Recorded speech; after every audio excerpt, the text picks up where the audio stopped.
မြန်မာနိုင်ငံသူနိုင်ငံသားအပေါင်းကဘာသူကဘာသားအပေါင်းတဘာဝကပ်ပြင်းနဲ့ရန်သူမျိုး၅ပါးပြီးကင်းဝေးပါစေလို့ကျွန်တော်ဆုတောင်းပါတယ်ကျွန်တော်ယခုပြောမဲ့ post ကိုပဲခူးတိုင်းတောင်ကူစွာဖြူနောက်တစ်ခုရန်ကုန်တိုင်းခရမ်းသုံးခွ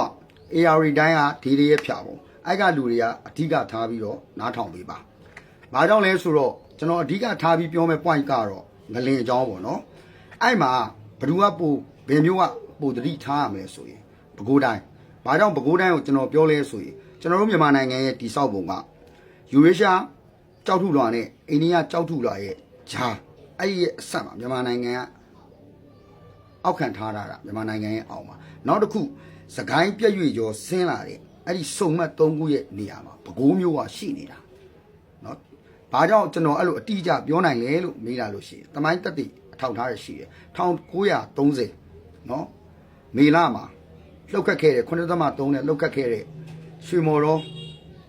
ဖညာကြီးဟလားနော်စိန်ဘူးတော်မြေခါခဲ့တဲ့နှစ်မှတ်မိပါပဲအားလုံးတနိုင်ငံလုံးသိပါလိမ့်မယ်အဲ့ကနေ1930ဒီဇင်ဘာမှာ9.3နဲ့ဖြူးကိုထပ်ပြီးလှုပ်တယ်ကျွန်တော်ပြောပြီးတော့အဲ့မှာတစ်ခါငိန်သွားလားအောင်းမိတယ်တလားပဲချတဲ့1931ဇန်နဝါရီမှာစကိုင်းဝင်းတို့ကို9.3နဲ့ထပ်လှုပ်တယ်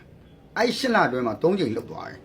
အခုဒီတစ်ခေါက်လှုပ်တဲ့ပုံစံကိုတစ်ချက်လေးပြန်ကြည့်ကြည့်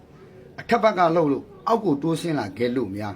ဟလာပထမတစ်ခါလှုပ်တာအောက်ကိုဘို့ပြုတ်ပြီးတော့မှအပေါ်ဝင်းသူကိုတက်သွားတာအခုတစ်ခေါက်လှုပ်တာအထက်ကဖြစ်တာအတွက်အောက်ကိုများထိုးဆင်းလာခဲ့ကျွန်တော်ပဲခူးကိုစိတ်ပူတယ်ရန်ကုန်လည်းမပူလားဆိုတော့ရန်ကုန်ကတော့ဒီစကိုင်းပြည့်ရွေကျော်ရဲ့ဟလာပြောမယ်ဆိုရင်လှုပ်ခတ်မှုပေါ်မှာသူကတော့အဖျားခတ်နိုင်တော့ညာလဲငကိုပထမတစ်ချိန်မန္တလေးဟလာအခုကြံခဲ့တဲ့မတ်လ28ကလှုပ်ခဲ့တဲ့ဟာရဲ့ vibrator ရှိခဲ့တဲ့အတွက်တချို့အဆောက်အဦတွေပေါ့အဲ့ဒါတွေကိုလည်းနည်းနည်းတော့ဂယူးဆိုင်ရမယ်ပေါ့နော်အဲ့ဒါပေါ့ရန်ကုန်ကခရမ်းသုံးခွလည်းဒီလိုပဲနောက်တစ်ခုဒေးရဲနဲ့ဖြာပေါ့သူတို့ကိုကြတော့ကျွန်တော်ဘယ်လိုစိုးရိမ်လဲဆိုတော့ရေငလင်ကိုသွားပြီးစိုးရိမ်တယ်ဘာဖြစ်လို့လဲဆိုတော့စကိုင်းပြည့်ရွေကျော်ကဦးကောင်းကြိုင်ဝမ်းကနေစလာတဲ့ဟာကဟာလားဒီဘက်ကိုတောင်ဘက်ရောက်တဲ့ကကပ်ပလီတွေကိုထိုးဆင်းသွားတာအကဲအများရေငလင်ဖြစ်ခဲ့မှာတော့စိုးရိမ်တယ်အဲ့တော့ပဲခူးကတော့အထူးဂယူးဆိုင်ပါနော်ကျွန်တော်ပြောချင်တာကအပေါ်ကနေအောက်ဆင်းလာခဲ့ရင်ပဲခူးကပြန်ပြီးတော့စုံမက်ဖြစ်သွားနိုင်တယ်သူကဘာလို့လဲဆိုတော့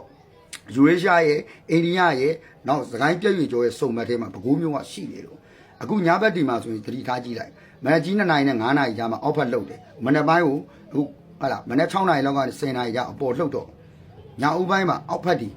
သတိထားနော်မနက်ပိုင်းအပေါ်ဘက်တွေကသတိထားဟာလားနေတာထိုင်တာလေးအစားအရာဂယူးဆိုင်ပါနော်ကျွန်တော်ကစေတနာနဲ့အကြံပေးတာပဲခူးတော့စိတ်ပူတဲ့ထဲမှာတော့ပဲခူးကိုကျွန်တော်ပို့ပြီးတော့ဟိုဟာဖြစ်တယ်နော်အဲ့ဒါမို့လို့ပါစေတနာနဲ့အကြံပေးတာပါအားလုံးဘေးကင်းဖို့လေ